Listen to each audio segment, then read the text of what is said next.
Live.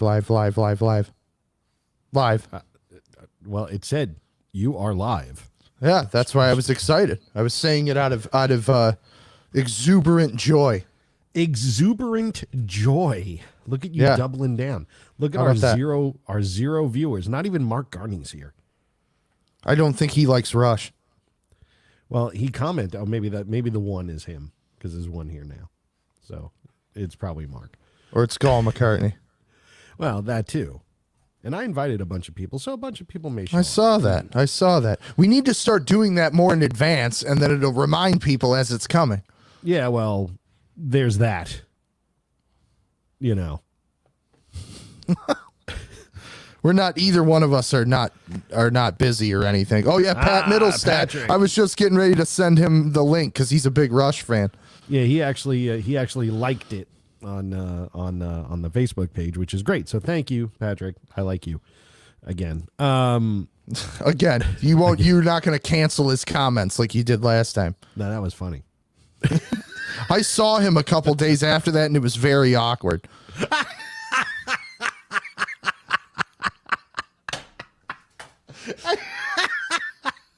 All right, you know what's awkward? We have 3 people, so that alone is awkward. It's time for the intro.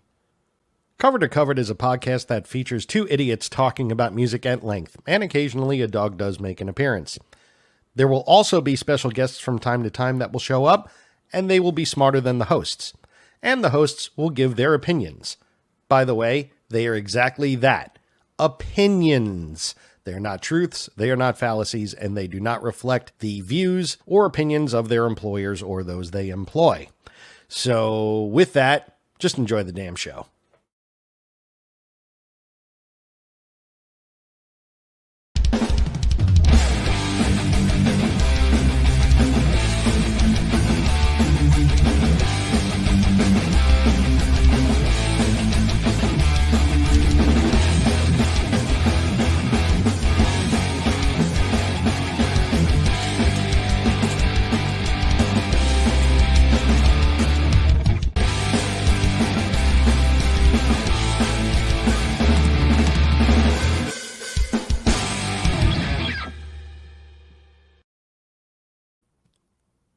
Ha-ha!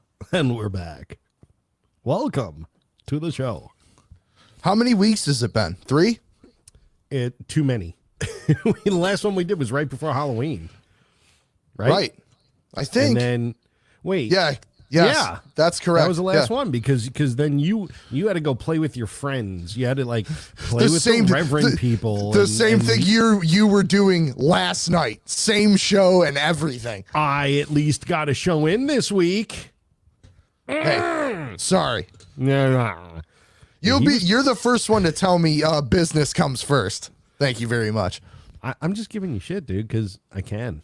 Right, you can. You sound okay. Here's one thing, just so everybody knows. Mike and I usually get on here about 30 to 40 seconds before we go live to make sure that everything's working. And Mike was like, "Does my mic sound better?" And it does, except for now. It sounds like, Mike, that you have a cold. Do you have a cold? Oh, okay, all right. Well, then there you go. Yeah, and then I actually do have some sort of it's nothing bad. It's just ever since I got back to California it started before I left New York because I was out on the road.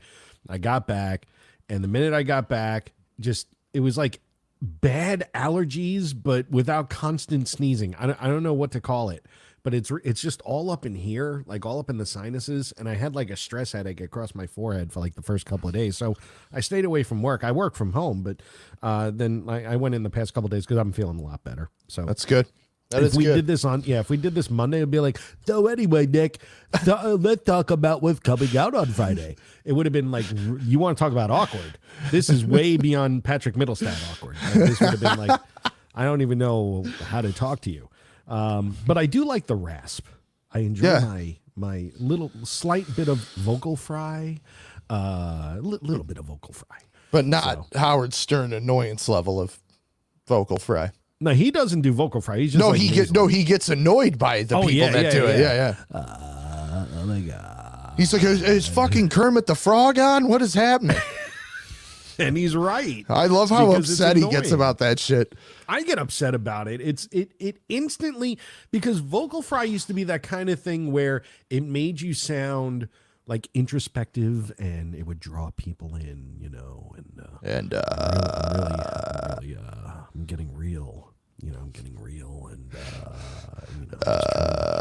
draw you in, and instead it became like an adjective in the middle of a sentence. Exactly. So that's what happened. See, I did it. I did it. There you go. I did it. It became a part of speech, and except very not intelligent speech, a la Paris Hilton. Now, Paris, I know you're watching. Yes, so. She's a good friend of yours.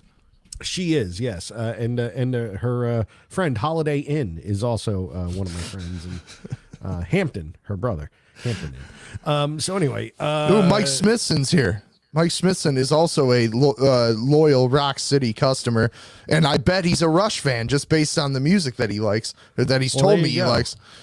Mike Smithson needs to come and join us on the YouTube. He's watching on Facebook, which is fine. Except it's not, because Facebook sucks. So except for you did the invite on Facebook, because so that's again, where we're going to pick up people. This was a test. This was a test to see what the algorithm's like, to see if it pushes things down. If I add the what do you call? If I add the link, but I put it in the invite in a post on the invite. So yeah, I mean, if you could all come over to the YouTubes and also subscribe and like and hit the notification bell and all those other things that we really like. Otherwise, you will get vocal fry. So a couple of things right here at the top of the show. My name is Mike. That is Nick. Nick, what store do you own? Rock City Music Company. And where is it located? Livonia, Michigan. Where can we find you? RockCityMusicCo.com, or if you're local, you can find us at the corner of 5 Mile and Farmington. I'm about to kill Roger. Roger! Of course you are. Drop it! Get over here. Drop it now. He's eating my Yachtly crew hat. No, don't do that. Get over here. I'm going to go kill him. Uh-oh. Ladies and gentlemen, Mike is a good puppy dad, but Roger sometimes is not a good puppy. He just... Oh, I like this hat. It's all right, Mike. You can get another one. Yeah, I know. You can't get another Roger though. Well, don't tell him that. Because he'll be like, oh, I could just eat all of Daddy's hats and shoes because he can't get another one of me. But he can spend all of his not so disposable income. Yeah, Mike Smithson's right. He does look like that dog from Men in Black. Everybody's like, he looks like Frank, and he does. He looks like Frank. But he's funnier in a lot of ways, and he's cuter in a lot of ways, and I want to kill him in far more ways.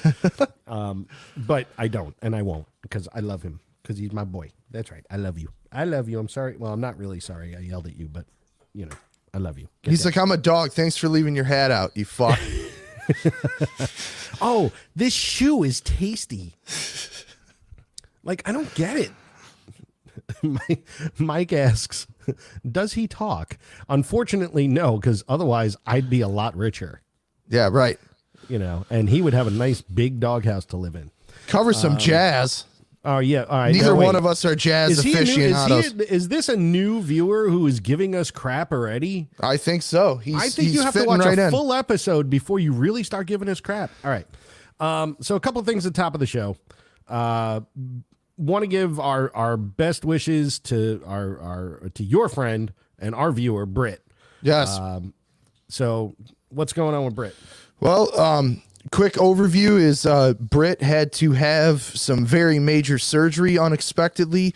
They found a mass on his brain and had to go in for emergency surgery. And luckily, they were able to get it out of him. Very successful surgery. He's already home resting with his family. I've talked to him a bit, and he's doing well. He's in good spirits, his best spirits you can be in. But please keep sending the Blackberry Smoke group, everybody in it, the family of all the members, your positive vibes. And if you're a praying person, please send prayers and all that stuff. Britt's one of the best dudes in the industry, a great friend of mine, and just praying and hoping for a beautiful outcome on this, and I have no doubt that that's what we'll get because he's as tough as they come. So, and the minute he's feeling good, he's coming on here. He's coming on. We were pretty much there to have him on before, and then obviously this is obviously much more important than. I would hate to think that we had anything to do with any of his issues. It might be you. It's like that George Carlin bit where they go, well, yeah, it did, or he says, yeah, it didn't help. In fact, you could be responsible for speeding up his illness. Exactly. That's sorry, Britt. He would find that funny. No, I'm apologizing for accelerating his illness, not because we're talking about it. But hey, man, if you're watching, I hope you are. I hope you feel better. Nick hopes you feel better as well. Roger hopes more than both of us that you feel better because he can't wait to meet you. Yes. So that's number one. Number two, I want to talk about this whole Taylor Swift ticket debacle. Yes. What the hell?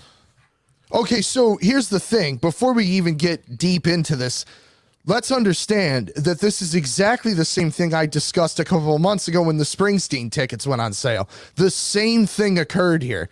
Just so everybody's aware, this dynamic pricing, it's just now been brought to the forefront because that's not even the biggest problem. Yes, it's not. No, it's not. But I'm just saying I am hearing from people that ended up getting in and being able to buy tickets, and they're going, it said they were supposed to be, $150 and I had to pay $500. That's your dynamic pricing in effect. Yep. And obviously this is on the most massive, largest scale they could do this on. And I'm not a huge Taylor Swift fan or anything, but you got to give props to somebody that can do 5 nights at SoFi Stadium. I mean, this is just crazy numbers. You can't 51 stadium shows. Yes. 51. I mean, you could say whatever you want about her and her music or whatever. I mean, that is impressive stats.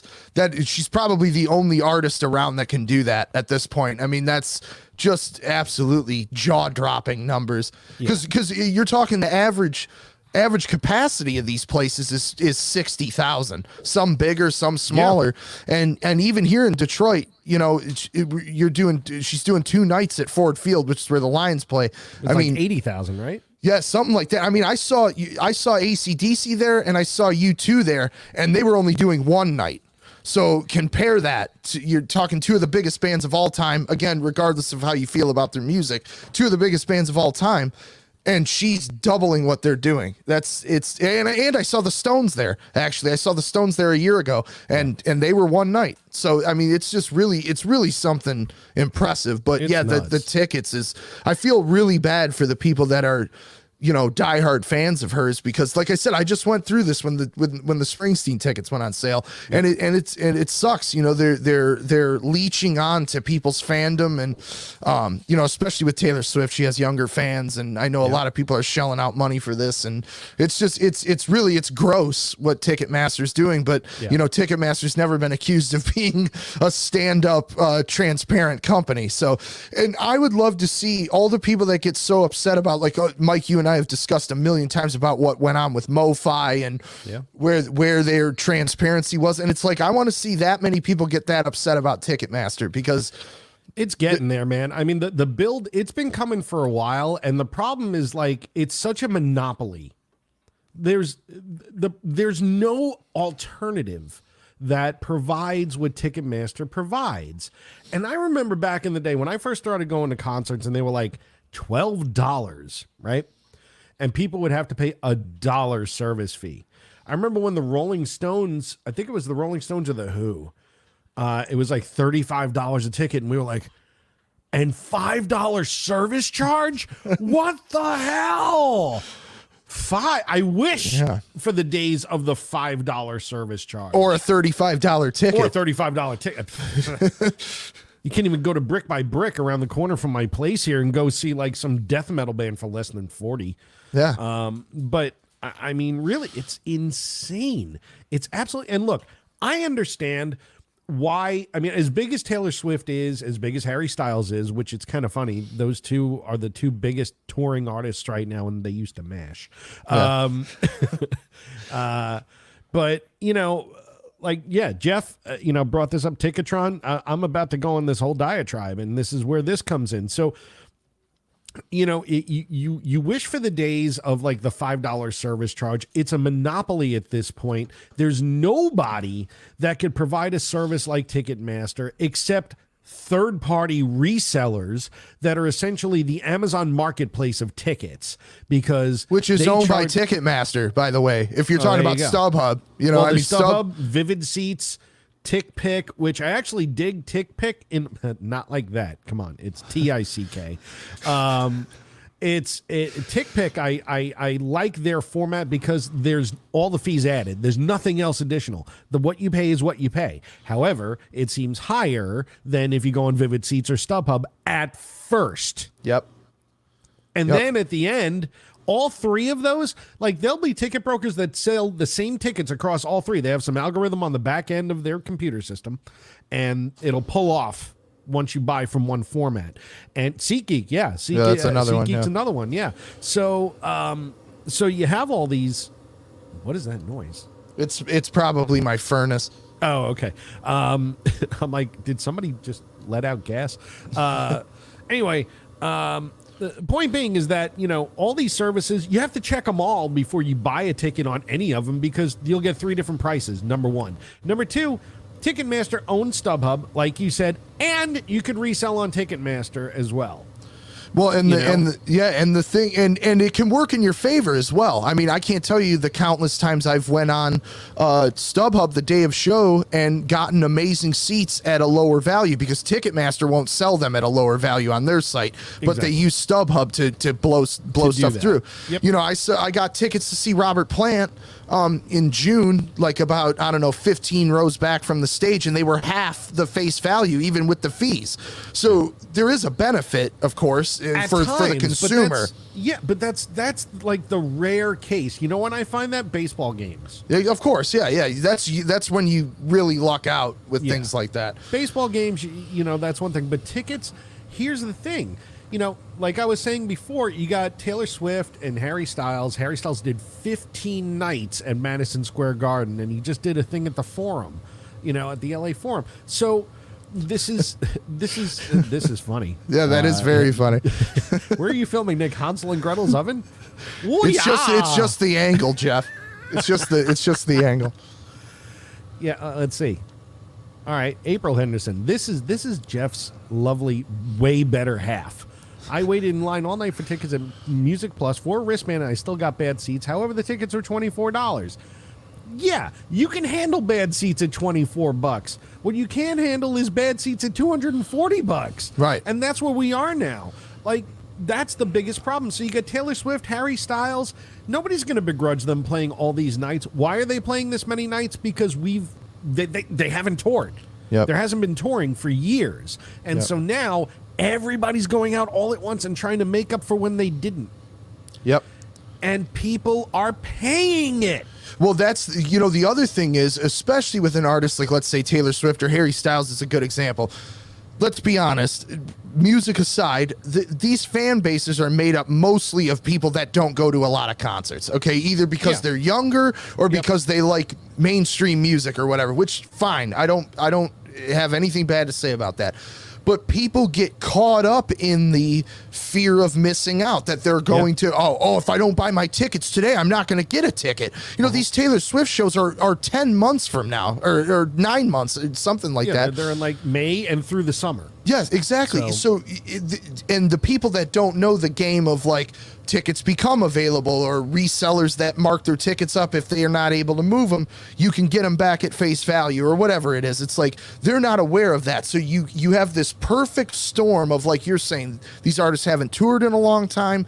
They're trying to make up for that. You got a huge artist going out, and then you've got people that aren't experienced in buying tickets worrying that they're not going to get any. So instead of going, fuck, I'm not paying $2,500 for 2 tickets, they're going, I better pay $2,500 or I'm not going to be able to go, which is not the case, especially when you're talking a stadium show. There is always going to be tickets available coming up near the show at a stadium concert. When you look at it from the fact that at $2,500, right, you figure the average headlining artist is going to play between 20 and 25 songs, right? when you can measure your songs in dollars per song at 3 digits per song, per there's person, a big problem. Per person, there is a big problem. Yep. I'm all for artists making the money. All right. We know they're not making it through streaming. Yes. That's a whole we only other have thing in and of ourselves to itself. blame about this, to be honest. Yeah. A lot of it, yeah. Well, technology. I mean, there've been technology companies pushing lots of things, right? But we figure, well, for $9.99 a month or $10.99 a month, I can have 100 million songs. Oh. Well, you know what? That's why people We like talk me just and like you- that too. Yeah, we do this all the time. Actually, I'm just putting on my podcast voice now. So, yeah, I'm faking it most of the time. Stay away from my damn hat. He's going for it. See? There he is. He's going for the hat again. Stop it. Be a good boy. So, anyway, point being is that, you know, we buy records, right? You and I buy records. That's what this show is based off of. It's founded on vinyl and music and buying these things and, you know, that's Physical the base. media. Physical media. And we're about to talk about one of the greatest bands of all time and half of their catalog, right? Yep. We're going to talk about Rush. We will get there, I promise. But this is just too big of a thing not to rant on for a while. Yes. Yeah. So, you know, you're right. We do have ourselves to blame when we're not buying physical media. And another thing, why people don't buy a lot of physical media, it's $30 for a record. Can this parlay into the thing I wanted to complain about? Because I think they go hand in hand. Yes. The annual Walmart is selling all their vinyl for $15. Okay. Again, I understand, especially right now with inflation and how the economy is and everything. You know, people want to save as much money as they can. I get that. People flocking and running to Walmart in these vinyl groups to pick up, you know, copies of Third Eye Blind's greatest hits and Motley Crue greatest hits. I mean, and then freaking out like, look, I got all 10 of these records for $15 each. I've said this before on this show. I grew up going to record stores. I grew up going to record shows. I grew up supporting the physical media with people that it's either their passion or their livelihood or whatever. Yep. Going to Walmart, a place that sells bedding and curtains and bicycles and candy bars and produce, to me is not the ideal place to spend your money buying records. You can think I'm being a snob. If you want, that's fine. But to me, it's just such a fuck you to the independent stores that they're selective about what they bring in. They try and curate so that you're getting a special thing when you come into their store, and you're blowing it by going and buying the new Ozzy Osbourne at Walmart for $15 because it's on gold vinyl. I don't respect that, and it ties back into this because people, I think they get wrapped up in what's put in front of them, you know, this is age old marketing and everything. But you know, it's just so ridiculous to me. You know, would you really want to see an independent record store lose all those sales just because? Because you're talking some of these titles, you're saving $7. Some of them, like you're saying, Mike, you're saving $20, and I get it. I understand that. It's definitely a rock and a hard place thing because everybody's money matters and you can spend your money however you want. But to me, as a diehard, lifelong record collector and somebody that owns a small business that puts a ton of effort into their vinyl selection,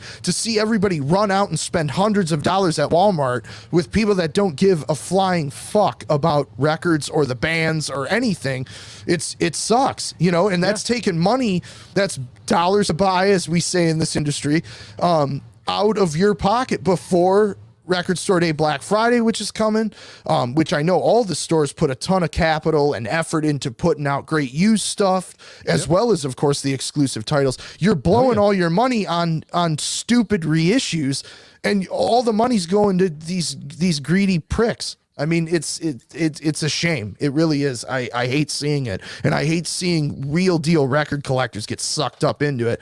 It's a shame. Yeah, the other side of that is that Walmart has so much money they can have lost leaders like Yep. that. Yep. You know, and you can't, right? Because you can't lose $5 a record. You know, No.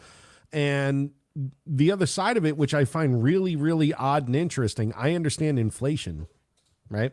I get it. It's a thing. But let's look at, as I'm playing with Roger while I do this, let's look at how CDs rose up in price and then plummeted. Yep. Right? Now you can buy new CDs for like $8. Sometimes cheaper. Sometimes cheaper. Why is that not happening with vinyl? You know, I think it's coming. Still going up. Mm-hmm. Right? And because you can get like 15,000 variants of Alice in Chains Dirt and all this other stuff. And, you know, I mean, look, we're the idiots that helped that along too by paying $150 fucking dollars for a fucking Steely Dan album. There you go. You know, because we're idiots, because we're collectors, and because we're, you know, I'm not going to call myself an audiophile, but we're collectors. We like these kind of things, right? So we're helping that along. But you would think for doing that, for helping that industry along, there would be like more widespread acceptance, and then, you know, price would start coming down on some of this. And it's not. As more pressing plants open up over the next 2 years, I believe the price point is going to come down. Well, it should. It absolutely should, because I still think this is affected by supply chain and backed up product and all kinds of, I get it. You know, it's like we're living that every day. Every day. In our business, yes. Every day. So, but this is just it's just one of the, to me, it's a point of pride, because it's just so.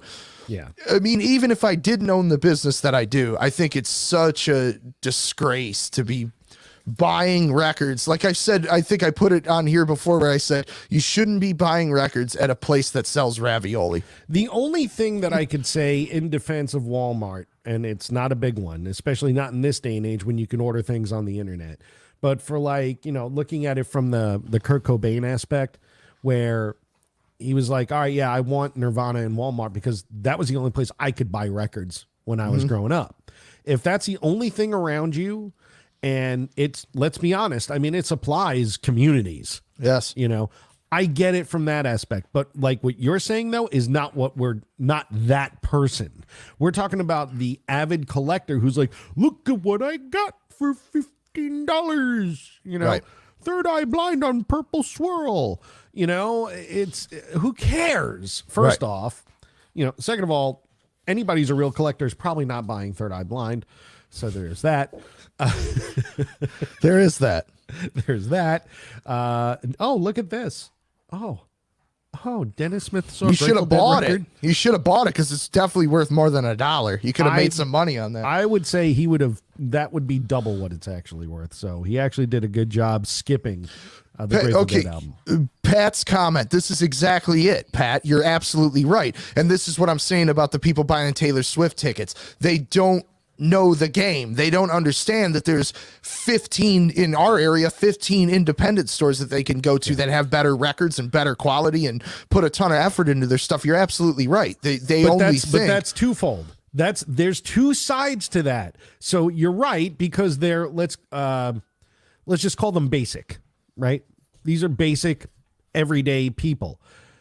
It's just like, why does a company like that rhymes with Matarfenter exist when there's a Rock City music company? Right. Well, because it's called Matarfenter, and people it's like Macy's, you know, like, where do you go to buy clothes? I go to Macy's. Why?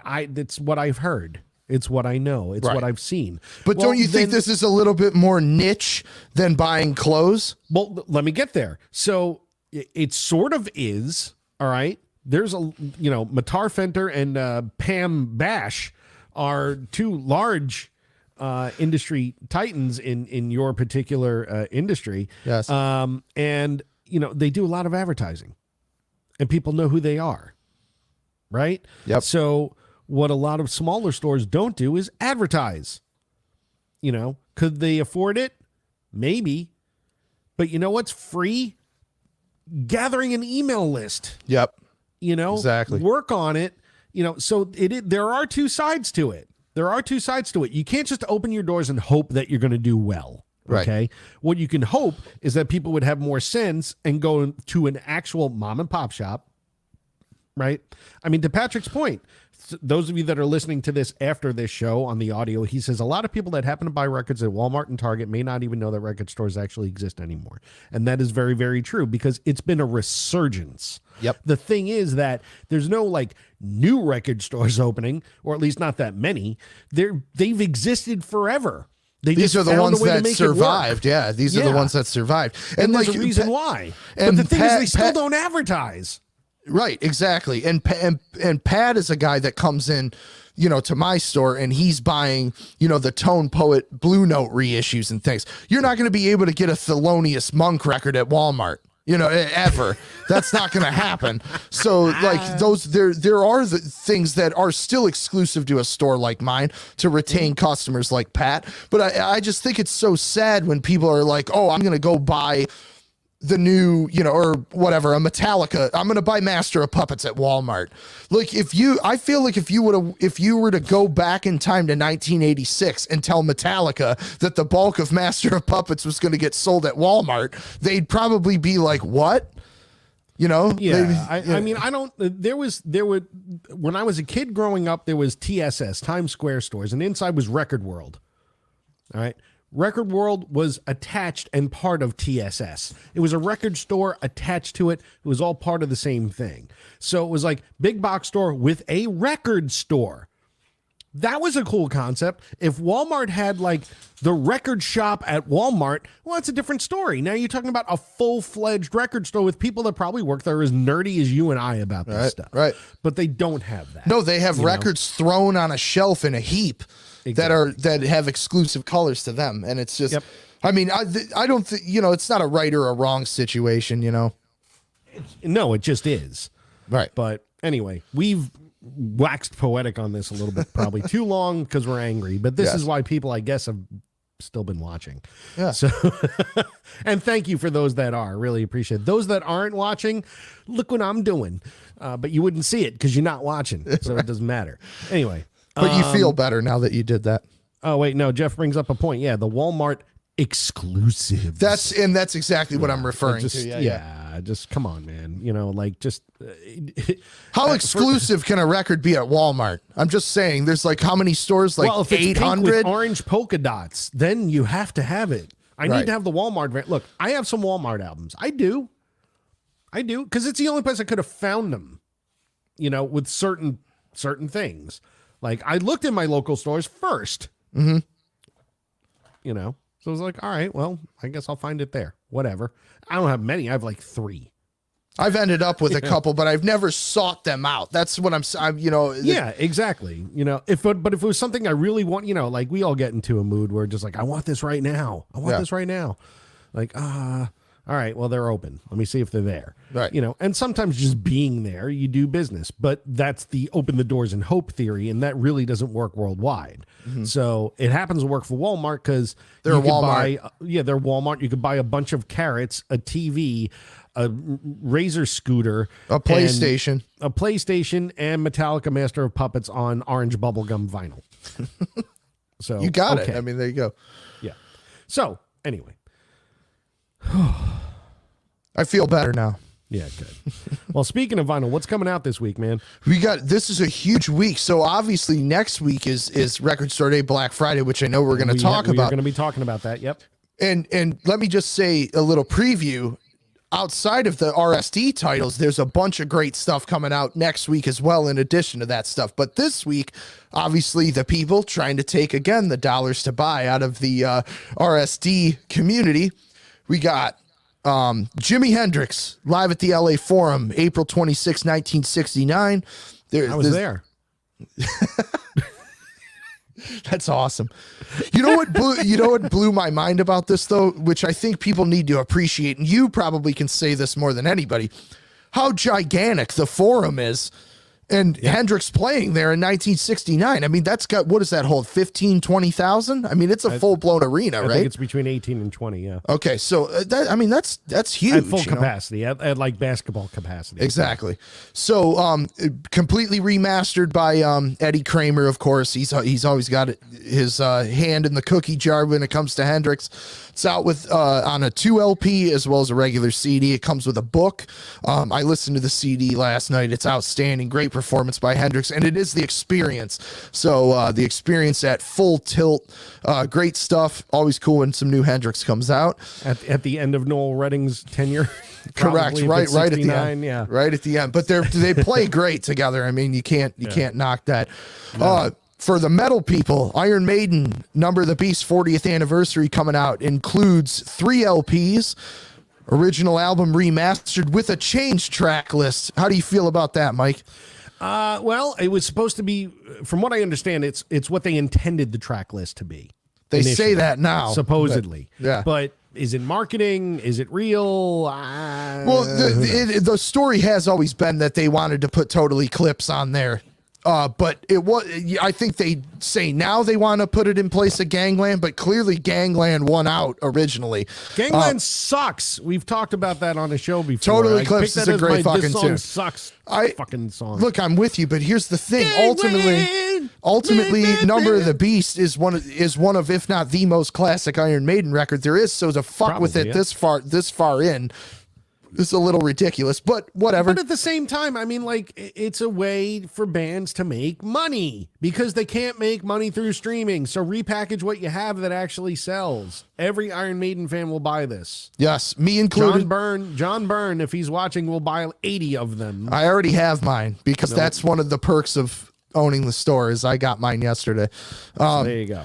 But it comes with the big thing here for Iron Maiden fans or for metal fans in general. It's the first time they are releasing Beast Over Hammersmith in its entirety on vinyl.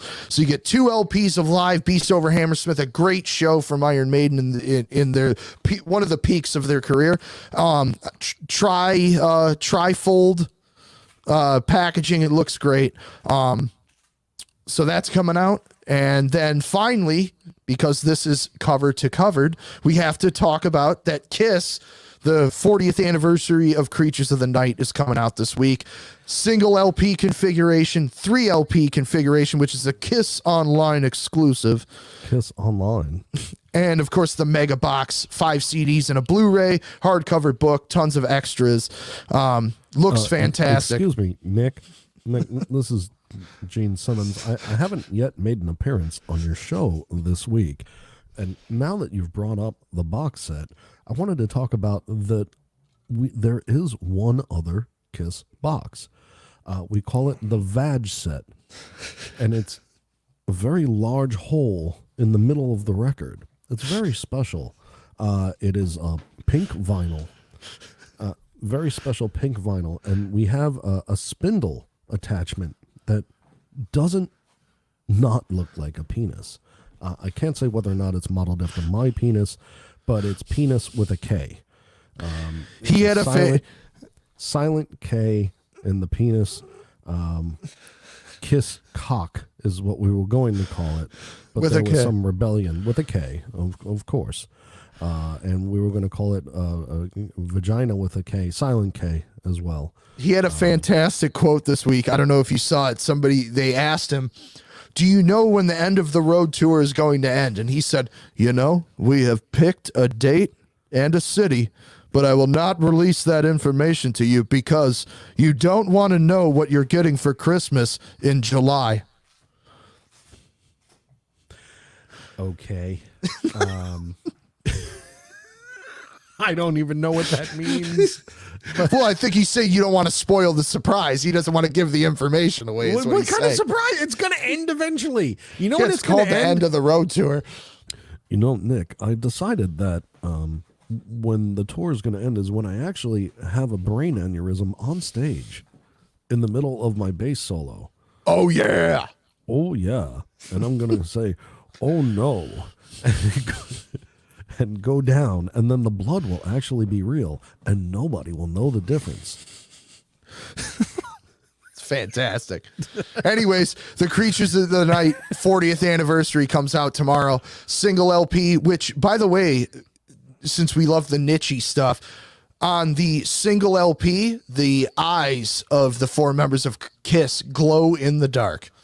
So that was done by design because they glow in real life. If you look at my eyes, in certain light, there's a twinkle.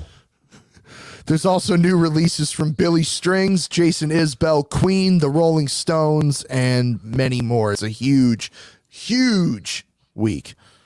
And something from Jeff. There's a band called Enemy Eyes with a new album coming out tomorrow, and it's fucking amazing, which means it probably sucks if Jeff. I'll check that out. That sounds cool. Are we going to talk about what we've been listening to? Because I brought this down because I wanted to show it off. Go ahead. Do your thing, and then we're gonna... pick your one that you've been listening to. I've been listening to audiobooks like crazy. I just finished listening to the past week. I just listened to Eruption, the Eddie Van Halen. Oh, it's a great one. Yeah, I listened to that. Yeah, by Brad Talinsky and Chris Gill, and it is amazing. And the audiobook is cool because it ends with an actual. See, the thing I don't like about certain audiobooks is that this was done sort of interview style, so people play the other guys in the bit, like they didn't come into like or use the actual interviews. It's just people like acting. It's all voice actors. Yeah. So it's weird. It's like Eddie wouldn't have said that like that. He probably said that, but not in that way. But apart from that, though, it was great. At the end of it, there's an actual interview with Eddie about 1984. Yeah. So that I thought was pretty cool. So yes, that's super cool. That's what I've been listening to. I love when the books, of course, are read by the author, even if they're not an autobiography. Like there's a great Tom Petty book by Warren Zanes that's read by him, and all of the information in that book was, got by him, so he knows how to convey what they were saying, in these interviews and stuff. So I really enjoy them. And then, of course, if you go to like total classics like The Godfather and stuff, those are like basically performed. I love the audiobook thing, but yeah, it's great. Whenever I take Roger for a couple of walks that are like 1 mile to 2 miles long a night, and I just put in the headphones, and that's when I listen. So yeah, it's good love stuff. it. What do you got? I want to talk about this for all the audiophiles out there. Our dream there we is go. It's back again. Our dream has finally come true, and Chad at Acoustic Sounds is, of course, always doing amazing reissues, but I think he's reached the top of the mountain at this point, going through doing all the Steely Dan albums. Can't say enough about the pressing quality. Just absolutely fucking mind-blowing, outstanding. 2 LP mastered at 45 on Clarity vinyl, 200 gram. The packaging is outstanding. You get this beautiful, see that, look at that, Mike, wooden dowel as your spine on that Steely Dan Can't Buy a Thrill. Got a slip case, but what I really want to point out, because I think this is totally worth the price of admission, is Steely Dan condoms. You know what? That is technically what it's named after. Medieval sex toy. The jacket, which is done, I think, at Stoughton Pressing. So it's like 10 times thicker than an average LP jacket. Jesus, fully glossy. Yeah. Got the gatefold there, mimicking the original, and it's numbered here at the bottom. Where is it? Hang on, I'm sorry. Yeah, right there. See it. I see. It's hard I to see the number. It's number 666. It's number 3,275. But the pressing quality is just outstanding. Is it one of them clear pressings too? Yes. Okay. 2 LPs on Clarity vinyl. I can show that too. I guess it's sitting right here. I might as well show it. Comes with a booklet with liner notes from Donald Fagen. And they're doing this with like their first 6 or 7 albums, right? All of their albums. They're doing it all up through Gaucho. They're doing so Clarity vinyl. And here's the thing, people complain about the price. I get it. It is expensive. It's $150 or whatever it is. $125 per record. But this is a complete case in point of you get what you pay for. Honestly, I mean, you get a lot for your money, and if you have a great system, these sound just insane.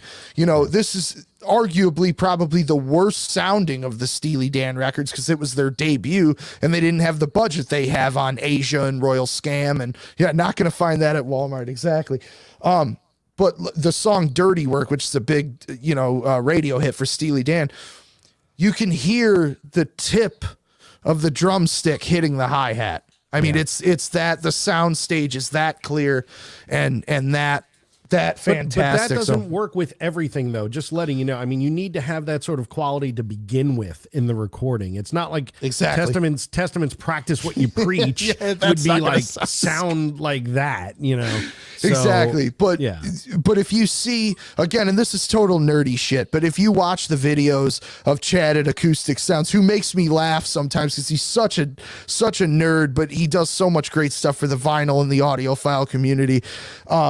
You see how much effort and time and money, honestly, is put into these things. He's got Bernie Grudman doing all the mastering from the original master tapes on these, and it's just absolutely outstanding. If you're a Steely Dan fan, you got to buy them. As Chad always says, buy now or cry later. Because once it's gone, you're going to pay triple. And Jeff, I knew you were going to pick up on that. I was trying to think of a different way to say the tip of the drumstick, but just the tip. So. Just the tip. So I can't say enough about it. I'm going to get all of them. Yes, it's pricey, but I feel it's completely worth it. And I love all those records. You're going to get Asia. I'm going to get Asia. That is what I'm getting, because the rest of the money is going to go towards all those David Lee Roth era MoFi. Okay, but it goes back to this. The MoFi one-step Van Halens are going to be from a digital source. This is an analog source. So I'm not being a snob. And I can hear the difference. I'm not being a snob because I want to get the David Lee Roth Van Halen ones too. But I'm just saying this is, if you watch, I sent you that video of Chad and Bernie Grudman going over the master tapes. And this is literally, they're master tape to lathe on these, and they change the stamper out every 1,000 records. So I mean, this is the purest form you can hear this stuff unless you had a copy of the master tape. So it's funny, since they change it every 1,000 records, anybody who's got like a 900 record, it's not worth as much. Mine's a 150. It sounds better, I can tell. I don't think you would be able to know, because I'm sure those jackets are just dropped in at random, probably. But anyway, all right. So with all that said, great. Moving on to today's topic. Yes. All right. So we're doing this in at least 2 parts. It might be 3, all depending on how long it takes us to get through this one and how many we can get through, because I don't want this to go 3 hours long. So we're talking about Rush. Why are we talking about Rush? Because Rush is awesome. And Rush is my favorite band. And so there's that. But we're doing this because it needs to be done, number one. Number two, Nick and I both just went through the audiobooks of that were written by Martin Popoff of Anthem, Limelight, and what was the third one called? Driven, maybe? Driven, yeah. It's like the 90s and beyond. So that one I haven't listened to yet. You need to do that. I listen to all of them, so there. Yes. Yeah, so, you got through it quick. Yeah, I walk my dog a lot, and I run. So there's that. So what we're going to do is we're going to go through every studio album. We're not going to go through the live albums because they're multiplying like rabbits. Yes. There's just, there would be like 45 fucking albums at this point. And we're going to start. Oh, Conchetta saying finally on that. Yeah, we're going to talk about Rush. The minute I we've been off for 3 weeks. We had to do some catch up up on things. And look, the minute I mentioned Rush, like 3 people left. So, okay. Anyway, we're going to do it as sort of a tribute to their R40 tour. And their R40 tour, what they did is they played songs from almost every one of their albums, not all of them, but almost every one of their studio albums in reverse order. So they started with songs from Clockwork Angels and finished up with songs from their self-titled debut. Now, the tour was amazing. It was an amazing tour. And we're not going to get through all of them tonight. That's why this is part 1. We're going to try to get through Signals. We're going to try. What the hell is going on behind me? He's eating your hat again. It's not my hat. It's some crinkly toy. And I'm like, what the hell? It sounded like he was peeing, but he was not. So anyway. You know what we should have done, Mike? Now that I'm thinking in hindsight, maybe we could still do this. We should have done it just like the books, where we do the 2000s and the 90s, and then an episode on the 80s, and then an episode on the 70s, because the fucking episode on the 70s is going to be 2 hours long. Probably. Well, we'll see what we get through, because I mean, there were like 3 studio albums in the 2000s, but they were all 2000s to 2012, and then there were like 2 or 3 in the 90s. You know, there were lots of strife. there was 4 records in the 90s, wasn't there? It doesn't matter. Whatever. 3. Okay. Well, Presto was 89. Right. Yeah, that's right. Okay. So anyway, we'll get through what we can, but we're going to start off with their final epic, and I'm going to call it an epic because it's actually a full concept album. Yes. And that's Clockwork Angels. And if you were around when we did the intro, we actually had all the covers, in reverse order. Clockwork Angels was their last album. It came out in 2012, and it was really good. It was amazing. To be honest, it didn't get as much credit as it probably should have. Now, the last 2 albums they made with a different producer. It was Nick Raskulinecz, and he came from like working with Foo Fighters and things of that nature. So it's his whole thing. Nick's whole thing was, let's just make this heavy again, right? Because Nick comes from that. He's a young guy. He's like a year older than me, and just we share a lot of that. I've gotten to meet Nick. I've been in his studio. I've watched him work. He's a really cool guy, and it was awesome to hang out with him for a while. And we talked about Rush and him recording Rush, and it was pretty nifty. So, but at the end of the day, this album did not get as much credit, I think, as it probably should have. And a lot of people didn't know that it was actually a full concept album based off a novel. If you went to see the R40 tour, of course, was the last thing they did, but almost directly right behind that was the Clockwork Angels tour. And if you went to that tour, I'm assuming you did because they're your favorite band, but I saw that tour as well, and it was evident how proud of this record they were, because they played 80% of it. I mean, it was with an orchestra or a small orchestra, but still, I mean, they put a lot of effort into this material. And if you're not familiar with the Rush timeline, after Snakes and Arrows, it was kind of unclear if they were ever going to make another record. Yeah. And if you went to the Time Machine tour, which I think was like 2010, 2011, they started playing Caravan and Brought Up to Believe, which were new songs, but nobody knew, are they just making these 2 songs? Because those actually came out as an RSD single, those 2 songs. And not coincidentally, they're the first 2 songs on the album too. Exactly. They're listed as Caravan and BU2B. Is what it's called. The letter B, the letter U, number 2, and B. But I remember seeing that Time Machine tour, which of course they played all the moving pictures, but them saying, "Oh, we have these 2 new songs," it was a big fucking deal, because it was like, oh, you weren't sure if Rush was going to make any more new music. So that was a nice lead off, because especially BU2B, Brought Up to Believe, is a heavy tune. It's a heavy riff. They were on that path already, and Caravan's great too. But Clockwork Angels, the lead off track, I remember when the album got announced, was Headlong Flight. And a 7-minute single. But to me, I remember running home and like playing that for my dad, who's like an old school Rush fan through and through. But once they got into the 80s and the more keyboard based stuff, he jumped ship. But I remember going, you got to hear this, because it sounded like 70s Rush. Yeah, there's, Headlong Flight is very much that kind of song. Caravan is very much that kind of song, and BU2B has really heavy parts in it. Yes. Not the whole song. It's a driving song, but there are a couple parts in there just like, dun dun dun dun dun, like very plodding, like very big. So it's the heaviest Rush ever got, in my opinion, in terms of tone and feel. Hang on one second. Would you stop it already? He's like, fuck Clockwork Angels. Get your balls over there. Enjoy. Thank you. Jesus. he's just being like really a ball buster tonight because I haven't really played with him today. So he's like, you're being a dick.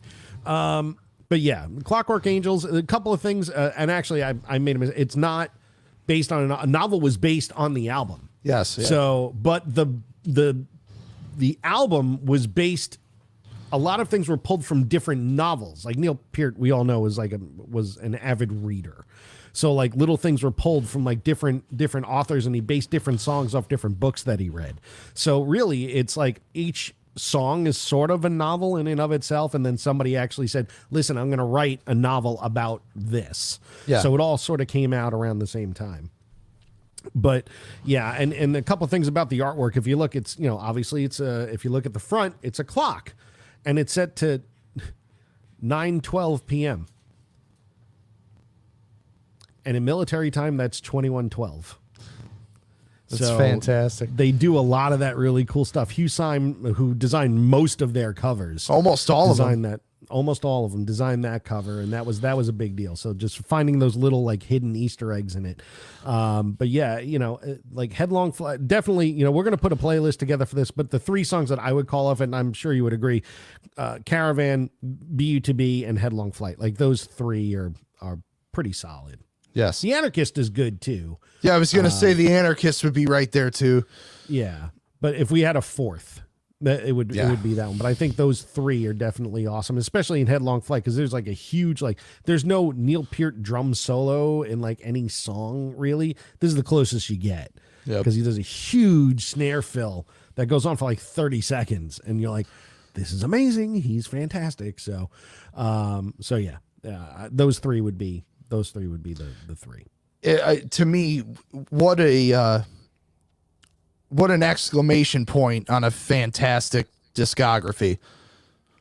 Yeah, I mean, if you're going to go out, that's a way to go out. I do think though that if Neil was still around, they may not have toured more, but they would have made more music. I'd like to think so. I guess we'll never know though. Yeah, we won't. And it may not have been like. It may have been in this day and age, you're releasing like 3 songs at a time and making an EP. It probably would have been that kind of thing. Like, oh yeah, we just wrote 3 songs. Cool. Here, put them out.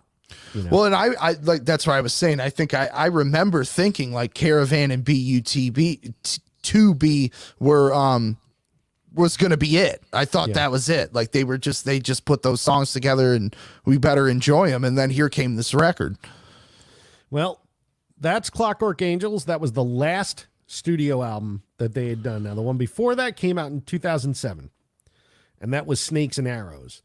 Now, for me, Snakes and Arrows was a real turn back to heavy, because the one prior to that was Vapor Trails. Vapor Trails kind of sucked, but we'll talk about that next. So they have this new energetic. It's the first album that Nick Raskulinecz did with them. He was like really energetic, wanted to get them back to the heavy stuff again. Alex really was playing a lot of acoustic guitar too, and it's all over this album. Is it a great album? No. Is it a good album? It's pretty good. Yeah. It's pretty good. For me, it holds. I have a special place in my heart for Snakes and Arrows because it was the first time I saw Rush live, and I saw them twice on that tour. They played Detroit twice, and again, Rush was always a band that like they loved their new records when they were out touring them. So you would hear, a third to half of the record, and so there was songs on that record like "Working Them Angels" and of course "Far Cry" that were like. I loved them because I was hearing new Rush and I was seeing them play for the first time. But in the big scheme of things, yeah, I'd agree. It's a good record. Yeah. As much as I love Rush and I think they're great musicians, there are 3 instrumentals on this album. That seems a lot. They were making up for time when they didn't have instrumentals on some other albums, I guess. But yeah, I mean, there's the Main Monkey Business, Hope, and Malignant Narcissism. Now, they would play live. They would play Main Monkey Business and Malignant Narcissism. They played those on that tour. Malignant Narcissism is a good instrumental. The other 2 are okay. Okay. Yeah. They're okay. Hope is pretty much an acoustic guitar. and Main Monkey Business is just kind of like slow. And if I'm listening to an instrumental, I want it to be like upbeat. I want it to be like, let's go. You want it to be like YYZ. You want it to be like YYZ. You want it to be like, where's my thing? You want it to be like, let that, leave that thing alone. Like, you want those kind of cool upbeat instrumentals. Main Monkey Business, a little slow. Far Cry is in my top 3 favorite Rush songs of all time. It's a great one. It is so good because it has great emotion in the song, really well written hooky chorus. And they wrote that in the studio. Like, that came together in like a day. And that was what was brilliant about it, is just like, wow, we just kind of put this thing together and it's freaking amazing.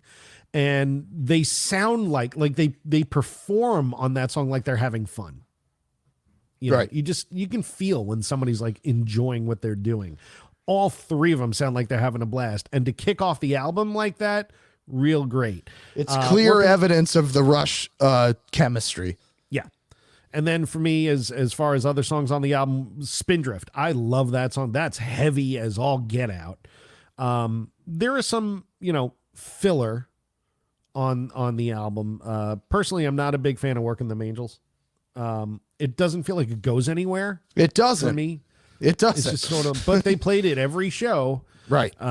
It just wasn't my thing, But Spindrift and Far Cry and Malignant Narcissism, like those 3 would be my picks from this album. I don't know if you agree, but yeah, I'd say Far Cry for sure is it's classic Rush. I mean, it's just it's a great song, and I think that is why people connect with that record is that song pretty much. I mean, it's because it is that good.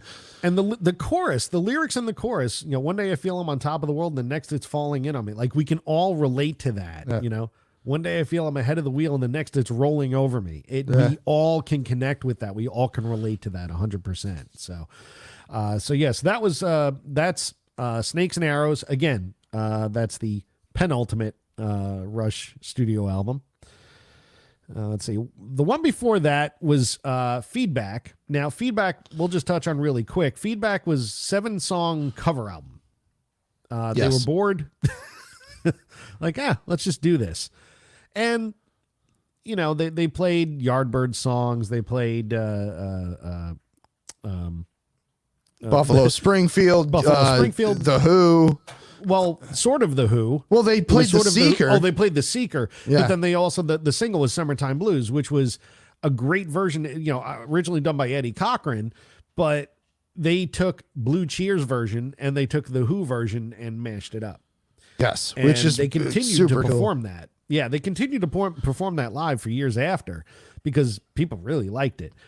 But in the end, that was the only one that really kind of came through as awesome. Production's kind of meh. It's a little bland, but one I want to give them props on because I picked this as a discovered at one point, but by Deep Purple, 7 Dance 7 Is, which is by Love originally. Yep. They do a fantastic version of that. The drumming on that song on the original is fucking incredible. So getting to hear not just Neil Peart and Ian Pace play it, like I love that song, and it's just a constant snare roll. Yes, like through the whole song. Yes, through the whole song. Like, don't you get tired? Yeah, I thought that was a cool because by Deep Purple only did it like 2 years ago. So Rush doing it that long ago, I thought that was really cool because that's it's a deep cut song, A very deep cut from a deep cut band. Like really, like a lot of people don't know Love. Not saying you don't know. I know Love, but the band Love, people. The band really Love, their album Forever Changes is one of the best fucking records of all time. It's a fucking record? Yes. Well, that's good. I should get it. Arthur Lee, man. I've got like 50 different versions of that record. Maybe not that many, but I've got at least 10 different versions of that record. You have all the variants? Not just variants, but like the mono mix, the original stereo mix, the original mono mix, the Mo-Fi version, the 50th anniversary version. All right, that's enough. So from Feedback, I'm sure we would pick Summertime Blues and 7 Is 7 and 7 Is. Yes. And we'll put both of those on that playlist. All right. Keep going backwards here. Now, 2002, this was an emotional album for them to make in a lot of ways. This is Vapor Trails. Now, why was it so emotional for them to make? 5 years prior, nobody knew if Rush existed anymore, because those of you that are fans, you know this. Those of you that aren't, Neil Peart had back-to-back tragedies happen in his life. So, first of all, his daughter, his only child, was involved in a single car accident and died. Within a year, his wife developed cancer and died. So it was bad enough that his daughter disappeared, but now, like, the person you're grieving with and getting through it also gets sick and dies. And as Neil said, she died of a broken heart, not of cancer. So it's really, really kind of sad. Yeah. But everybody went quiet. And how could you not? I mean, everybody went quiet. Like, Rush went quiet, and then Neil disappeared. And Neil went on a huge, like, motorcycle thing where he was riding like 50,000 miles a year, like, on his motorcycle, going all over North America and Mexico and whatever, and taking the back roads and not riding on the main roads as much as possible, and just finding the cheapest motels to stay in and the cheapest restaurants to eat in where he wouldn't get recognized, and just to be away from everybody. And when they finally got back together, it was like, are they going to do this? Okay. And that's totally encapsulated in the opening song, which is called One Little Victory. And I had that on my list. Yeah. It's hard not to listen to that song and get a little emotional, pulling at the heartstrings a bit, because you know what that means if you know the inner workings of Rush in that way. So, One Little Victory is great. The rest of the album, though, not so good. And not so good for a couple of reasons. First of all, there are a couple of decent songs on there. Ghost Rider. I was going to say, I like Ghost Rider, yeah. Ghost Rider's great. That kind of details Neil's riding around. He was the Ghost Rider. Like, I'm invisible and I'm just riding around and doing my thing. How It Is a nice sort of, like, lighthearted, melodic thing. Earthshine's okay. Part 4 of Fear, if you know anything about Rush, there were 3 parts of Fear, and they added part 4 of Fear. It's called Freeze. It's okay. The mix sucked. The mix sucked so bad they hated it at the time. And then they had it remixed at the time, and it still sucked, to the point where they had it remixed like years later and then reissued the album. Yeah, like 10 years after, yeah. Yeah. So, and it still sucked. I'm going to be honest. They were happier with it, but they were happier with it. They were never fully happy with that. I mean, it's not a strong record, but it's one of those things that, like, again, I think for Rush fans, it was just like, at least there's a new Rush record. You know what I mean? At least Rush is a thing. Yeah. And look, does that album have Resist on it? No, Resist is on the one prior on Test for Okay. Yeah, I love that song. Yeah. Yeah, that's a good tune. We'll talk about Test for Echo, which Test for Echo really kind of sucks too, but there are some highlights. But yeah, for the most part, like, I'm not a fan of Vapor Trails. Like, I cannot listen to that whole album. I can listen to songs here and there, and I find myself almost more than any other album. There's one other, where I fast forward. You skip the songs, it's not.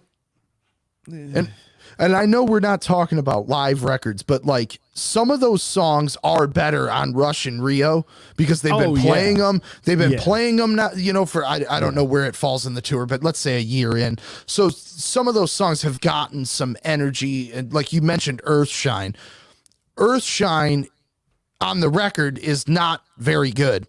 And even live, it's not that great, but, like, that version on Rush and Rio, they're kind of killing it on there. Because it's the second song. They play it right after Tom Sawyer. Yep. And it's sweet. I love that. That was the first Rush DVD I had. So again, it's like those songs have, like, found a special place for me because I have personal experience to them. But there you go. So as far as what I would pick, and you may have different choices. One Little Victory and Ghost Rider, and that's pretty much it. That's what I had. Yeah. Yeah. So that's all for Vapor Trails. If you're going to listen to one of them, I can't say which one you should listen to more because I didn't like the mix of either one, whether the original or the remix. I think the remix is better. The remix is only better because they didn't pin the level. It sounds like the levels are pinned on the original, but there's a lot of breakup. But I kind of miss a little of that in the remix. Like it sounds a little bit too. It's not like loud enough. It's not loud enough, and you can hear all the instruments as opposed to it feeling fuller. It's almost like more like too articulate. I don't know, but anyway, listen and make your own choice. They're both on Apple Music. If you have Apple Music, you can listen to both. Listen to them back to back, and just if you can make it through it twice. Well, listen to One Little Victory back to back. How about that? There you go. That's you go. fair. There you go. Because One Little Victory, I think, is solid.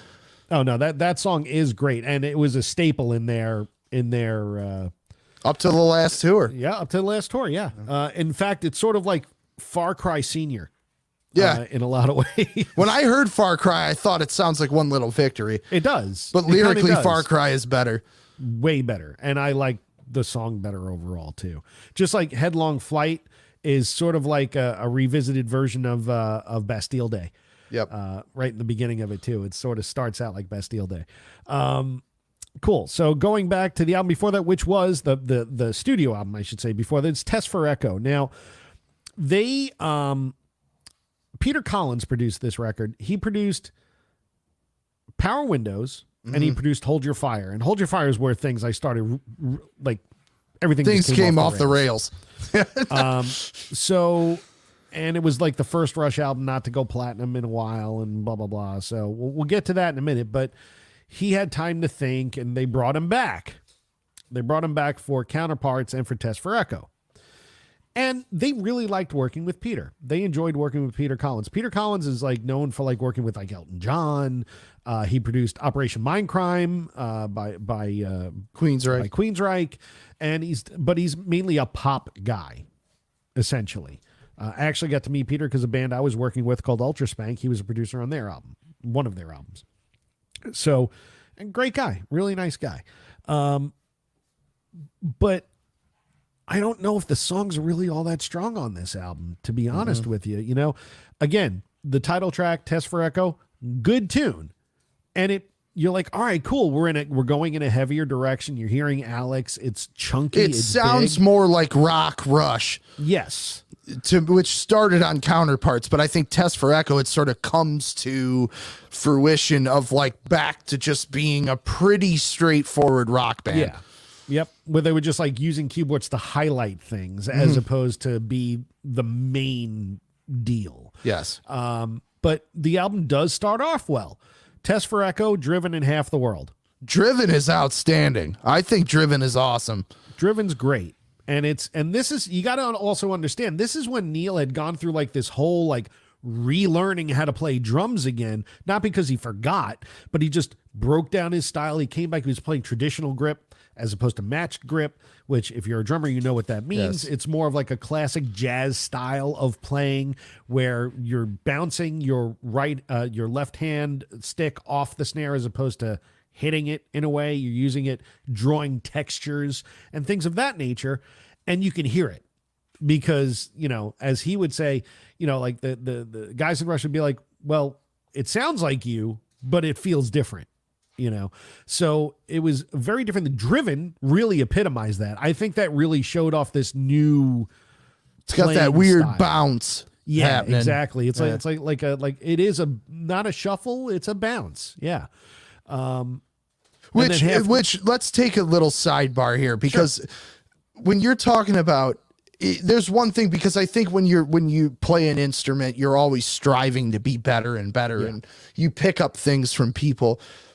You're talking about arguably the greatest technical drummer that's ever held a pair of sticks. Yep. You know, when we did our drummer episode, obviously John Bonham is like, you know, my biggest influence, and I think he is the best rock drummer of all time. But right under him is Neil for me, and I know for a lot of people Neil is number one. So I think it's so mind-blowing for a guy of that level and that technical ability to go, I'm going to go, because you gotta go all the way back to square one to start relearning how to play drums like that, because it's hard to do. It's hard to play match grip or traditional grip. It's extremely hard. Yeah.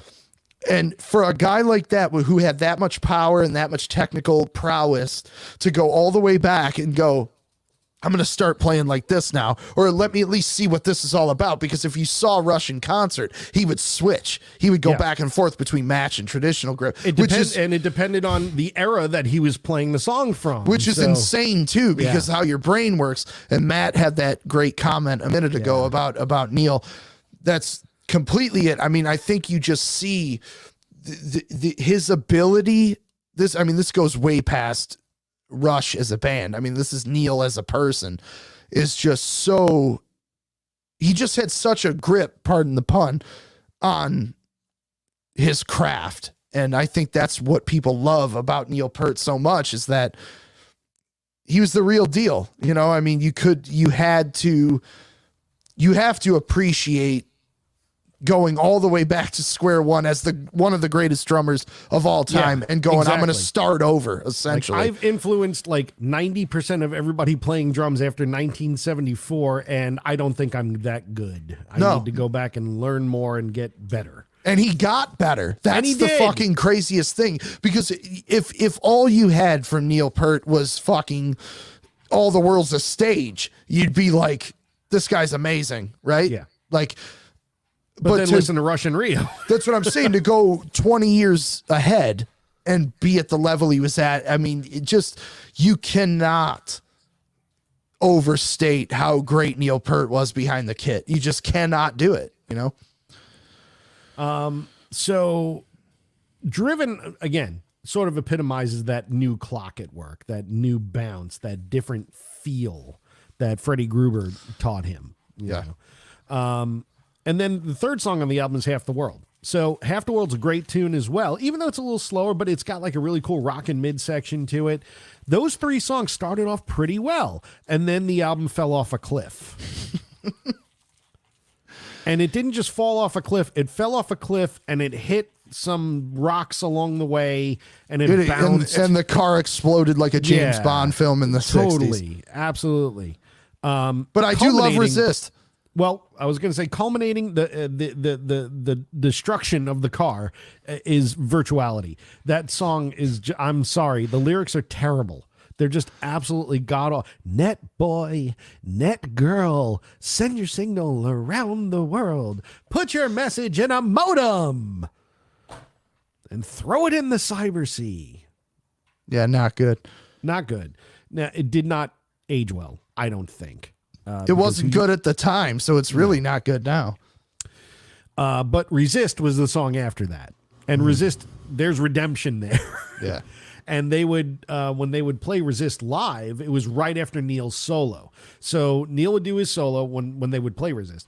Neil would play his solo, and then it was just Geddy and Alex, acoustic guitar. That's it. And they would do an acoustic version of Resist, which actually I think was actually better. Yeah, much better, yeah. You know, so yeah, that was pretty awesome seeing that. But I mean, most of the album, though, to me, it's just sort of like, you know. Is it better than Vapor Trails? Is it better than Vapor Trails? Because we just mentioned 4 solid songs on this record, where Vapor Trails we had 2. I would, from that aspect, yes, but the bad songs on Test for Echo are way, way bad. Right. So it's like, it's a neck and neck race, but Test for Echo is probably a little bit better than Vapor Trails. You know, and look, Vapor Trails was a really tough album for them to make. They were just getting their legs back underneath them again. You're writing songs with like new emotions, and you know, it's got to be difficult. So, you know. Oh, wait, wasn't Dog Years on an episode of This Song Sucks? I don't know. I don't remember that. It might have been. I didn't call that one out. I know that for sure. I didn't either. Yeah. I've called out Rush songs, and we're going to get to that album soon enough, where I really hate this fucking album. But we're not there yet. We're close. All right. So Test for Echo will rank slightly above Vapor Trails. So we'll go with, how about Test for Echo, Driven and Resist? Yeah, I would say, yeah, Those absolutely. three. Yeah. All right. So prior to that is one of my favorite Rush albums. And I didn't give it its due when it first came out, and I really like it now, and that's Counterparts. I know nothing off of this record other than Stick It Out. All right, first off, this is their first album back with Peter Collins, and they had Kevin Shirley as their engineer. Now, Kevin Shirley, they call him Caveman. He is from like the Led Zeppelin plug it in and turn it up school of guitar. Hang on a second, though, but he's also from the school of let me compress the fuck out of everything, because the amount of great records that Kevin Shirley has produced, because like you're saying, at this point, he was only the engineer. Yeah. He gets great tones, but I don't understand why everything is so loud. It's like, listen, the last 8 Iron Maiden records, it turns into just a brick wall. It's like the shit is recorded so loud that you can't master it. And that was an issue on the Iron Maiden records. It was an issue on the Black Country Communion records. And I think it starts happening on this record, on Counterparts. Well, if you listen to Stick It Out, the guitar is in your fucking face. Yes. Like, it is in your face. The album starts off with Animate, which is a great tune in and of itself. And they played that a lot over the years live. Mm-hmm. And it's the first time you kind of hear like Neil count something in, which is kind of cool. And I love the drum sound on this record because it sounds like it was done in a great big room. It's not like individual mics on everything. Neil didn't like that. No. But I like it. I think it gave this album a very unique sound. And it is very dry in a lot of ways. And I like that too. And on this album, and if you ever watch Beyond the Lighted Stage, both Kevin Shirley and Alex talk about it. They would want to beat the shit out of each other during the making of this album. Alex is like, I want to use my pedals. And Kevin's like, no, you sound terrible with pedals. Stop with the pedals. Stop with the fucking pedals. Just stop. We're just gonna. No, I want reverb. No, you sound like shit with reverb. And they finally. And props to Kevin Shirley for that, because it's like, who... Because he was nobody. That's what I'm saying. And who in their right mind would tell Alex Lifeson he sucks doing anything? Yeah, he's like, I hate the way... And he wasn't even a big Rush fan, which is what I think actually helped. Yeah. Because he didn't, like, listen to the past. He was like, all right, no, this is what we want. And again, he was, like, very much a Led Zeppelin fan. Like, just, like, that kind of guy. Drier than Betty White's crotch. I actually said that. He says ball breaker. I actually said that about AC/DC Stiff Upper Lip. That record is the driest production in the history of mankind. So him and Alex went to a bar and finished. They literally said 5 bottles of scotch. God, can you imagine how fucked up you'd be? Well, they came to an understanding, though.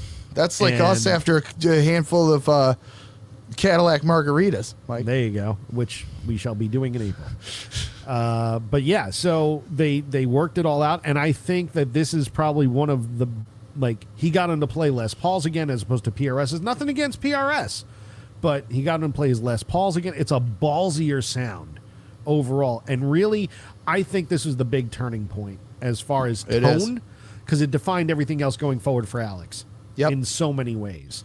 And an understanding between the three of them in terms of like where the keyboard sat and things like that. Yeah. Yes, 100%. So you don't know much about this album. I know a ton about this album, and I've listened to it backwards and forwards 1 billion times. They played a lot of these songs live for years. Like Animate, they would play on and off for 3 years. Stick It Out, they played a bunch for years. Nobody's Hero is one of their favorite songs. Because Neil wrote the lyrics about a friend of his that he befriended in England that was gay when it wasn't cool to be gay. Not like, I don't know if it's cool to be gay or not, but it was like not accepted. Right.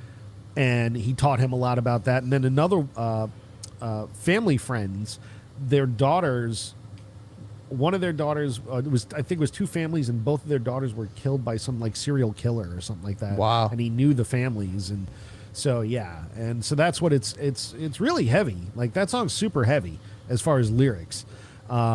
So yeah, I mean it's a good tune, but for me, Stick It Out and a song called Between Sun and Moon, which brought back Pi Dubois to write lyrics with Neil. So Pi Dubois helped write a lot of the hits.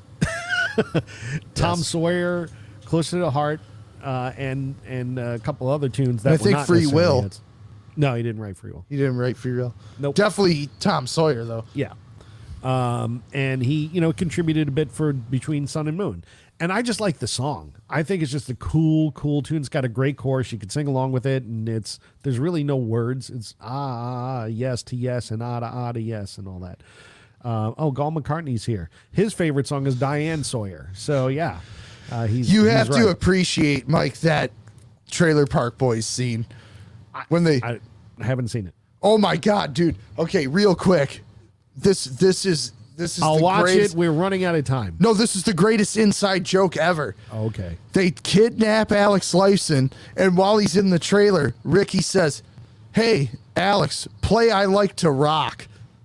And Alex goes, "That's April Wine." And then Ricky goes, "Well, I don't give a fuck. Play that Diane Sawyer song then." God. Okay. So, since you don't know much about this album, there are a lot of great songs on this album. Cold Fire, Leave That Thing Alone, which is a great instrumental. Really, really good instrumental. They played that a lot, too. Yeah, they played that a lot. And it actually calls back to Where's My Thing, which is on Roll the Bones, which is what we're going to talk about next. So there's actually callbacks to that in this one, but this is a better instrumental. Animate, Stick It Out, Cut to the Chase, Between Sun and Moon. Alien Shores, okay. Double Agents, cool. It's different. Cold Fire, like I said. Everyday Glory is good. So many great songs on this album. If I had to pick three, Stick It Out for sure. Mm-hmm. Leave That Thing Alone. And I'd be torn on the third. It's either Nobody's Hero or Animate. And I would say Animate. I was going to go just to be a little bit different. I think I might do Nobody's Hero. I'll defer to you because you're the bigger Rush fan. I like Animate more, but we don't have like a melodic Rush song in here yet. Everything's been pretty driving, and Nobody's Hero is actually a really good tune, and it kind of shows off their more melodic side. So we'll put that on the playlist. Maybe there'll be 4 songs. Who knows? All right. Going back to all the way back to 1991, we're going to hit you with Roll the Bones. Roll the Bones. Also, this is one of 2 albums that was produced by Rupert Hine.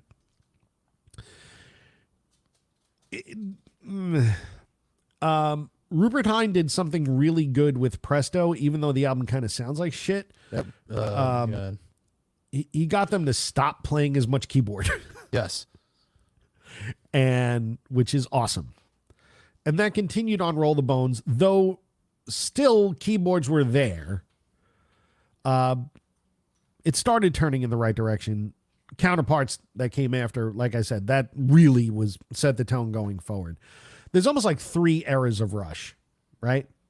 So you have like Counterparts to the end, you have Signals to Roll the Bones, and then Rush. Well, really fly by night. But to moving let's pictures. say Rush to Moving Pictures. Yeah. So those are sort of like the 3 eras of Rush. And in thinking of that, I think we may just stop at Presto. Yeah. Because we're running long, and we can stop. I knew we were going to. Yeah. Well, actually, we'll stop after this one. We'll stop after Roll the Bones. Here's the thing. An hour and a half already. Here's the thing with Roll the Bones. I used to despise the song Roll the Bones. Something about it, like when I saw they played it every time I saw them, I'm pretty sure. Maybe not on Time Machine, but they played it definitely on R40, definitely on Snakes and Arrows, and I'm pretty sure on the Clockwork Angels tour. I used to not like it. But what I've come to appreciate, again, Neil and his lyrics, I actually love the lyric, "Why are we here? Because we're here." Because that's something that obviously has been debated till the cows come home about why are we here. And it's like, could it be that simple that why are we here? Because we're here. Yeah. Like it's pretty, I think that's powerful shit. And I think it's a great song. You know, you talk about melodic Rush and hit-oriented Rush. I think it's a great song. Yep. The rap part in the middle is a little fucking annoying, but it's still a great song. And the sonics of that song and the record overall, because the other song I love on it is Dreamline. The sonics of this record, again, like you're saying about Counterparts, it's the turning point of going back to being a rock band. Yeah. So there's you know, definitely parts of that got them to that point from the 80s in there for sure. Mm-hmm. But there were like drips of things from Presto that they pulled up into this, like Face Up. You know, Face Up is kind of like a happy poppy almost sort of tune that would have been perfectly fine if it was on Presto. It sounds like it was written for Presto and then they just didn't use it. But that's not the case, because anything Rush writes, they put out. Like they're like that band. They're like, there's no outtakes on these box sets. There's nothing. It's not like, well, here's the 5 songs that we did demos for we never used. No, they just ditch it if they didn't use it. Which I found really interesting to find out by listening to those books. So, yes. But, you know, Roll the Bones, the middle part, the rap part, that was actually Neil. You have a white Canadian guy in his 40s rapping. Nothing good is going to come out of it. No. No. So there's that. But as far as like, you know, production on the album, it was a bigger production than Presto. It doesn't sound dated to me. The keyboards sound dated, but the keyboards sonics of the dated, but the sonics of the record don't sound dated. If that makes sense. I love the drum sound on that record. I think his snare sounds thin. It sounds like somewhere between a piccolo snare and a, you know, something also small. Or a sample. Yeah, it's, you know, which he wouldn't use samples. You know, that would never be a thing, but excuse me. But one thing that I really did like is that this is where the instrumental started coming back. And Where's My Thing is actually a really, really good instrumental. I like Leave That Thing Alone better, but Where's My Thing is actually a really cool one because it starts off with sort of like a swing shuffle sort of thing with like, you know, really odd guitar chords, you know, almost like bluegrassy in a way. It has like sort of like a bluegrass feel when it comes in initially, like a lot of single note playing and what have you. And then it just gets, you know, big again. And of course, you know, their tongue-in-cheek joke. This was part 4 of the Gangster of Boats trilogy. Can you have 4 parts to a trilogy? Apparently. The try and trilogy suggests 3. But yeah. So you know, there's always tongue-in-cheek funny stuff with Rush. It's very nerdy and cerebral. But from that album, like Dreamline, like you said, good song, really great. It was the first single off the album. Roll the Bones is a great tune. Where's My Thing? Ghost of a Chance, they played a lot. I'm not the biggest fan of that song personally, but you know, people like it, I guess. But if I had to pick 3, it's Dreamline, Roll the Bones, and Where's My Thing. I agree. I had Roll the Bones and Dreamline. So okay. Yeah, check out Where's My Thing if you haven't listened to it in a while. I mean, it really is a fun instrumental. So, yeah, you know, well, let's stop here. I don't have anything good to say about Presto, so. Well, then let's just do Presto and call it a day. I can't pick one song on this record I like. All right, let's do Presto because I happen to like Presto, and this will be a great way to get our fight on. All right, Presto came out in 1989, again, produced by Rupert Hine. So Rupert Hine has now produced 2 albums by Rush. Well, this was the first of 2. It was recorded at Le Studio, which is, you know, like, it was like their second home for a long, long, long time. And I like this album. I don't like everything on this album. I think sonically it's shit. It's terrible. It's thin. It's like, their worst sounding record, I think. I agree. I think it's terrible sounding, and that should have gotten a remix, not Vapor Trails. But far less keyboards than what was on Hold Your Fire. And that alone made me happy. Like, Right. Okay, cool. Like from the first single, which was Show Don't Tell, it's actually the first song on the album. And it's, that's a great Rush tune. The way it starts, all off time, dances in and out of different time signatures, gets all big at the chorus again. There is some keyboard in there, but it's not driving the song. Guitars start driving songs again here. Not as much as on Counterparts and Beyond, but This is sort of the change that needed to happen. People like if you want to compare it to like, the prequels, the Star Wars prequels. It's like you had Phantom Menace and nobody liked it, and then there was the second one that you had to have to get to the third one that was actually pretty good. McCartney's favorite Star Wars movie is Phantom Menace.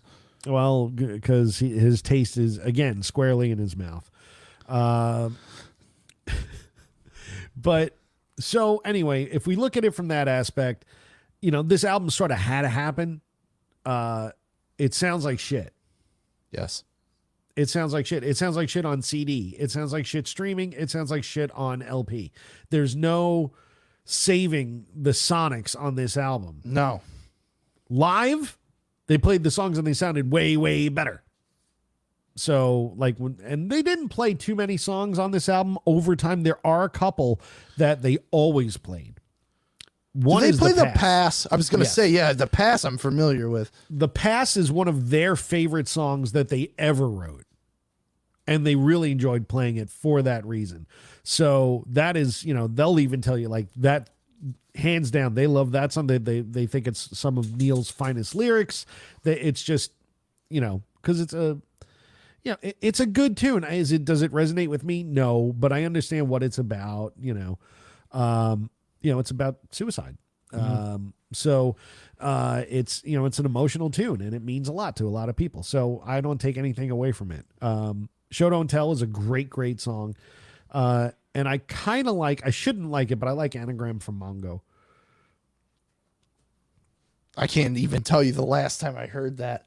Presto's one of those records. I mean, I listened to it before when I was in my super deep Rush phase. I'd be shocked if I've heard that record in its entirety more than one time. Anagram from Mongo you should listen to because from a lyrical standpoint, it's great. Every line in the song is an anagram. So he's taking, there's a tick and talk and atomic, like some of them sound kind of cheesy, but some of it's pretty inventive. And the chorus is like, "There's no safe seat at the feast. Take your best stab at the beast." It's all anagrams, it's all interpolations, and it's a really well written lyrically song. Is it the best Rush song ever? Like musically, but I kind of like it, just because of the way that the lyrics flow, and that he's trying to write within a certain scope, which was really intelligent and very cerebral of him. Yeah. So, which is why I like that song. But, most of the rest of the album, it's there's some misses. There's some misses in there, for sure. I remember it being really long, too. Like, it just seems really long. It could just be because it's not good. The shortest song is 4 minutes on the nose. Okay. There's 10 songs on this album. The shortest one is 4 minutes. So yeah, but the run length is 50. It's got to be 55 minutes, which is hefty. Yeah, let's see. Should say here. Yeah, 52:11. Okay. But I mean, other albums went way longer. Yeah, but maybe it's just because this one's just not that good. Because you don't like it. Well, if I was going to pick a couple of songs off this album, I may not even pick 3. But Show Don't Tell for sure. And for those that are fans of it, The Pass. Mm-hmm. Because Rush is a fan of that song. So how could you not put that on there? So, but that's what we'll cut this off for now. We'll get back to it again for part 2 and probably a part 3 as we keep going backwards in time. It's not going to be next week. We're going to space these out just because we want to. But with that said, now it's time to move on to our final 2 segments. Discovered and This Song Sucks. Yes. And I'm going to have you, because I think I started last week on Discovered, so I'm going to let you start this week on Discovered. Before I do this, so then that'll mean we're going to go hold your fire to moving pictures, right? We'll on see the how next far we episode. Get. We'll see how far we get. Can't go past permanent waves. Well, we can, but We shouldn't. We shouldn't. The 70s should be its own thing, in my opinion. Yeah. So Let us know what you think in the comments. There you go. Well, we'll see how it goes. We'll see how many we can get through and how much we hate some of those, because I got a lot to say about those albums in the 80s. Yeah, there's a couple really bad ones. As much as I love Rush. Okay, for Discovered this week, I wanted to pick this one because I think it's a great cover. It's a different take on the original, but also to celebrate the passing, well, unfortunately the passing, but celebrate the great voice of Dan McCafferty of Nazareth, who just passed away last week. I think he was like 76, one of the most underrated rock and roll voices of all time. They did a lot of great covers. Of course, a lot of people know Love Hurts. That's their big cover. That's a huge hit for them. But a fantastic cover by Nazareth is their version of This Flight Tonight, which is originally a Joni Mitchell song on Blue, on her fantastic record Blue, which, if you know anything about that record, it's a pretty stripped down acoustic guitar, piano, and a little bit of percussion. Nazareth turns it into a straight up rock tune. Great vocal from Dan McCafferty. And a lot of people don't even know that they did this cover. It was a minor hit for them, especially in Europe. But I love this version of the song. I love the original version of this song. But the Nazareth thing, what you and I always love, Mike, about this segment is when they take a song and completely turn it on its head. Yeah. This is a great example of that. Awesome. I will have to listen to that. As far as mine, I kind of went with something that was thematic for this week. Not Rush in this one, but Nick and I are part of a vinyl group, and there's auctions and raffles, and one of the ultimate grails, and we've talked about it on this show, came up available. So close. So close. Led Zeppelin. How far out were you? I was, well, we'll get to that in a minute. Okay, all right. So it was Led Zeppelin's debut album. Now, okay, fine. An OG debut album by Led Zeppelin, a couple $100. No. This was the one with the turquoise lettering that should not have been turquoise lettered. And they were like, what the hell? This is top 10. Yeah, top rarest 10 grails, records. Rarest records ever. The last one that I had seen sold, that Ian had seen sold, was probably about $3,000. Yep. So a bunch of us went in. It was 100 slots. One of my coworkers, he went down in the first 20.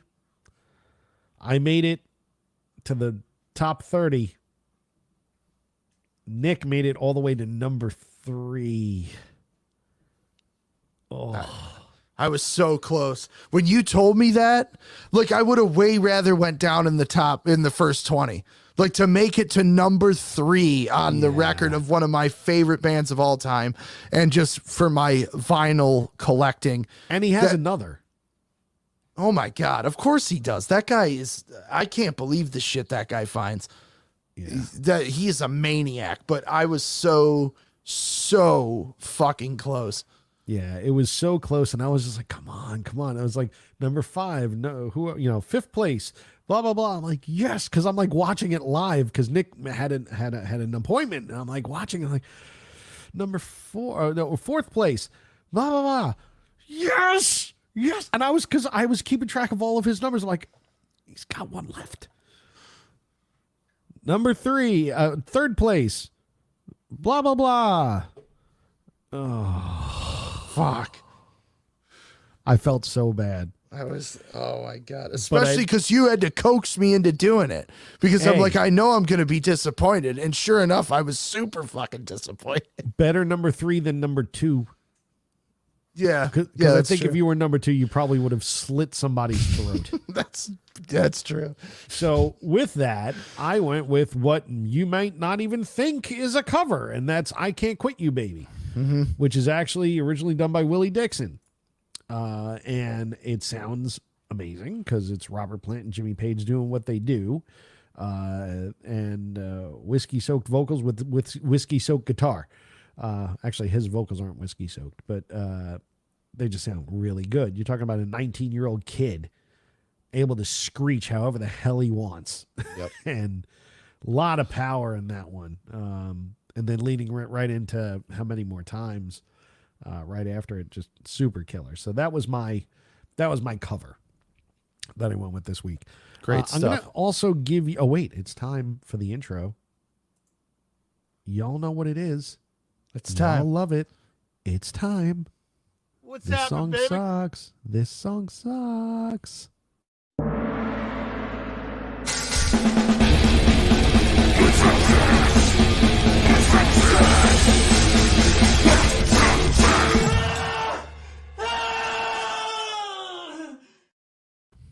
And there you have it. It still is not boring. It still is. It not never old. needs to be updated. No, I'm never going to update it. It's just too good.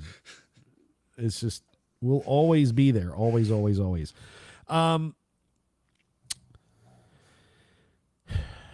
Honestly, I could pick a Rush song, which I was thinking of doing. But I feel like I'm beating on my favorite band by doing that again. But we are talking about Rush, so I probably should. But the thing is, we didn't make it to the worst album. And I've already picked a song from that album. So I'm going to pick a song from Presto because I know how much you love it. I was going to say, I thought Presto was their worst record, but so now that I know that you don't think Presto is their worst record, I know which one you think is. Yeah. We almost got there.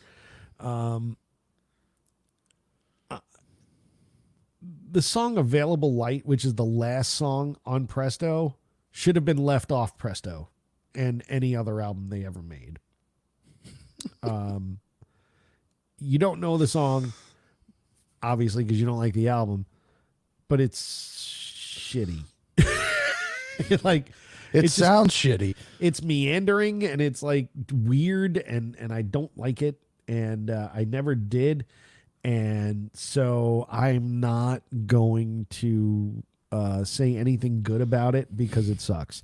That song's Available Light by Rush sucks. It sucks. I'm sorry.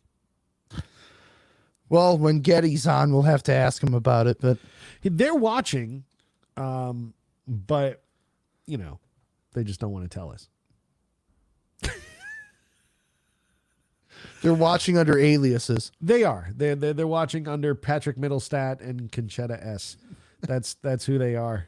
Actually, Conchetta is Alex. That's why it was Patrick so is Getty. awkward when you blocked Patrick before. Yeah, because you were actually blocking Alex Lifeson. No, I was blocking Getty. He's Getty. Oh, he's Getty. Yeah, he's Getty. There you go, Pat. Yeah. So, what's your song that sucks? Okay, I have no theme to this. I just heard it the other day and remembered how much I fucking hate it. Okay. Is it a Steve Miller song? No, it's not. Oh. Yes. Yeah, actually it is. It's Steve Miller, Abracadabra. Again. What a That's terrible third- fucking song. 3 weeks in a row. That song still sucks, but no, it's not that. Actually, it's one of my other most hated artists, John Mellencamp. Oh my God. Fake 2-cent 2-rate Springsteen, John Mellencamp. When I was a young boy. And the song is the Authority song. I actually like that song. Oh, God, I hate that song. Why? It's terrible. First off, I hate that guitar tone. What is that? Is that like a PV Bandit through the mixing board? How did they get it so dry? It's so awful. One of the worst guitar tones ever. I think it's a Telecaster. And I hate how he sings it. I don't even know any of the lyrics other than the chorus, of course. But I just hate that I'm a Southern guy thing, but he's from Indiana, so he's not Southern at all. Well, to me, it's sort of like his version of I Fought the Law and the Law Won. Right, but that's better because it's not him. Yeah, well, there you go. You don't. I find authority always winning. Yeah, they always win because he sucks so bad. I wish the Authority was. I don't mind the song. I actually like the song. And I'm really ashamed that the fantastic drumming of Kenny Aronoff has to be on that. Is he on that one? He's got to be, because I think it's on Scarecrow. You're on Scarecrow. You're on Scarecrow. You're on Scarecrow. No, really, it's that guitar tone. It's really like, it's somewhere between like John Fogerty and Garbage. So it's just fucking terrible. Not the band, actual Garbage. Actual Garbage. Because I fucking hate John Fogerty's guitar tone tune. You fucking hate everybody, dude. I don't hate everybody, but you hate lots of people. I hate John Mellencamp. You hate artists. Like, you don't like John Fogerty. You don't like Steve Miller. You don't like. Isn't this coming from the guy that doesn't like Tom Petty or Bob Dylan, or people that are actual artists? Not I'm from California, but somehow I sound like I'm from the swamp. John Fogerty and John Mellencamp, who literally has changed in the early part of his career, changed with any fad that came. He's an artist. I'm a fan. He's an artist, but you don't like Bob Dylan. Okay, I don't like Bob Dylan. Yeah, that's an artist. Bob Dylan never changed. Bob Dylan never changed with the fad, ever. Not like John Mellencamp, no. No. When he went electric, there were like riots in the streets. He was like the originator of that. He wasn't following a fad. Oh, please. Who else was plugged in at that point? The Beatles! No, the Dylan was before that. Dylan was before that. Oh, well, when did he plug in? When did it Early go off the rails? 64. Early 64. The Beatles were plugged in prior to 64. Yeah, no, the Beatles showed up in America in fucking February of 64. I don't know. You have to look when Newport was. I don't know. But Newport was not in February, I'll tell you that, because it's fucking cold in Rhode Island. Yeah, because that music lends itself to not being cold. What? I'm saying like they wouldn't do that in the Newport Jazz Festival. Whenever he played in Newport, it was outdoors, right? I believe so, yes. Yeah. You're not playing in Newport in February. Okay, whatever. He wasn't plugged in because of the fucking Beatles. Beatles. Okay, still, John Mellencamp sucks, and the Authority song sucks. You suck, and so does Bob Dylan. No! What is... Bob Sager is awful? I think she means Bob Seger. Oh. Bob Seger's not awful. I'm from Detroit, so no matter what, I have to say Bob Seger's great, but I actually do love Bob Seger. Now I'm looking up when he played Newport. Well, he played it a few times. I think 63, 64, and 65. Let's see. 65 might have been actually when he had the full band and was full on electric. Let's see. All right. Well, 64, he played Mr. Tambourine Man and It Ain't Me, Babe. Right. It looks like he's holding an acoustic guitar. Okay, so then 65 was when he dragged the band up there with him. Okay. And Pete Seeger was going to cut the fucking power because it wasn't pure anymore, man. Well, listen, here's the whole thing. That would be after the Beatles. I still don't he wasn't doing it because of the Beatles. Oh, my God. Fad. He went with the trend. Okay, well, I didn't hear Bob Dylan doing I Need a Lover. You're not going to get an argument out of me about John Mellencamp. I don't care. I'm just saying that, like, you can't, pot, meat, kettle. You're both black. Except for you were just saying I hate artists. You do. No, I don't. Steve you don't Miller, hate bands. Steve you don't Miller, hate bands. You hate individuals. Oh, I hate lots of bands.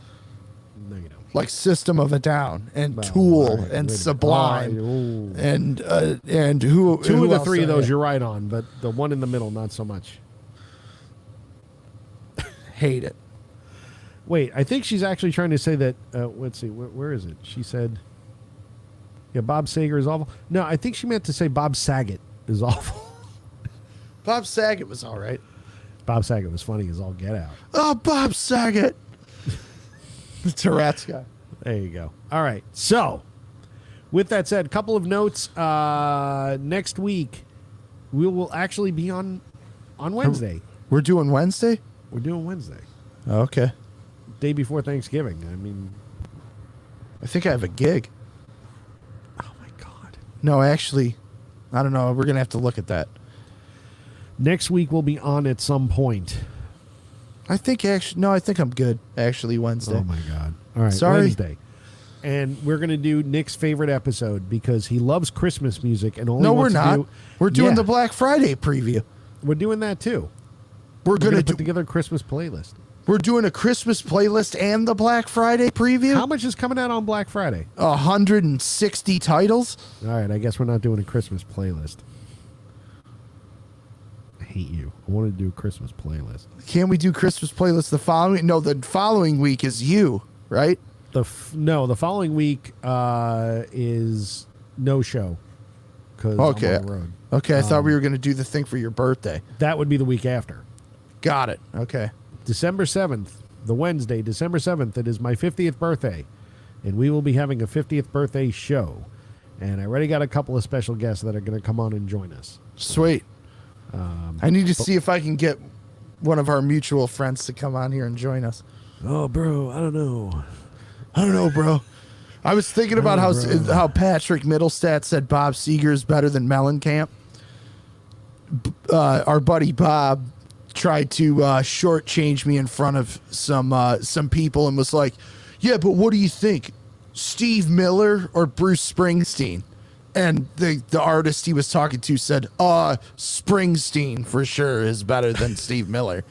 And Bob and our buddy Bob was like, oh, all right, well, I thought you were going to say Steve Miller.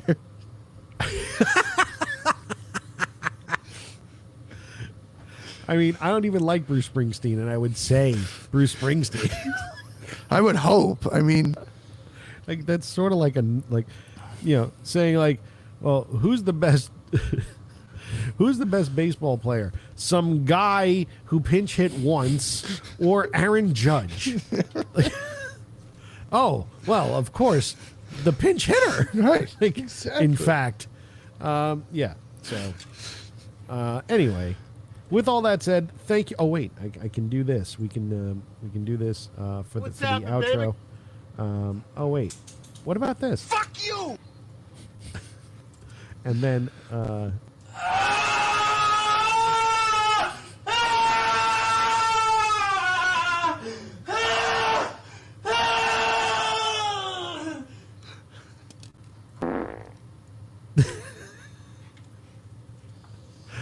where's Outstanding. Where's the jingle? All right. With all that said, thank you so much for joining us this evening. We still went longer than I wanted, but we had fun and we ranted a lot at the beginning. Yes. A lot. We had a lot to say about that, but it's all good. Thank you all for hanging out with us, all four of you.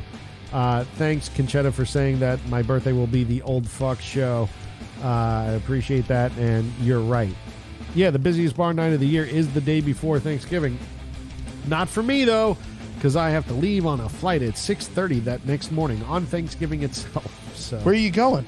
I'm Oh, going I to know New where York. you're going. I know where you're going. I'm going to New York. New York.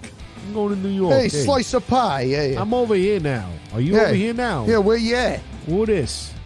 What, am I, an asshole? Yeah. Yes, you are.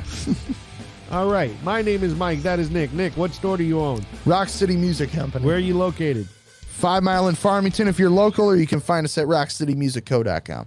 There you go. That's what we have to say. Thank y'all. We'll see you next week. Bye.